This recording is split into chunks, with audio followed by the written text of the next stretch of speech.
when we decided that we wanted to take the risk to stay open. Since we made that decision, we've sold almost every leaf of lettuce that we've grown. Quickly, the Detroit market showed us that they really did want to continue to buy local produce, which is wonderful.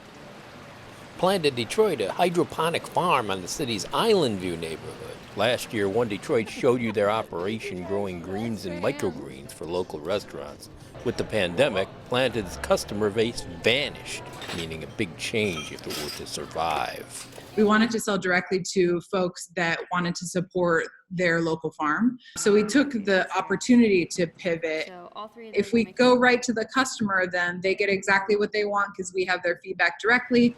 We're able to offer them slightly lower prices. Just seems to be a real win-win. And since we're able to handle the logistics and deliver right to them, then that's really the best solution for us. Hygienic procedures in place, Planted has jumped into the ready-to-eat salad business.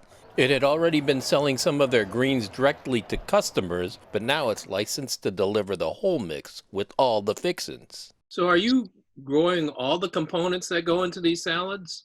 Not all. We're still growing microgreens, greens, and herbs, and we do put some of each of those categories into every ready-to-eat salad. But then we're also going to be buying from some of our friends at Eastern Market down the road, we're just about a mile from there, for additional fruits and vegetables and nuts that will go on top of the salad.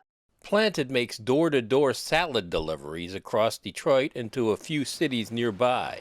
Residents in the Island View zip code get a discount.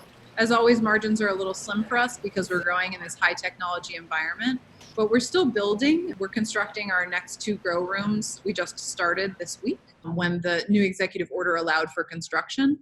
So when we have that supply available, then we'll have even more volume and hopefully even more affordable prices. Is there a lot of competition in what you're doing? In a sense, there's more competition than there ever has been because direct to consumer is by nature more competitive than wholesaling.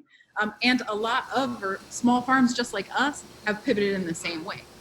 We feel that we have sort of defended a bit of a niche in the market because we are an urban farm and we do produce a little bit more than the average Detroit urban farm.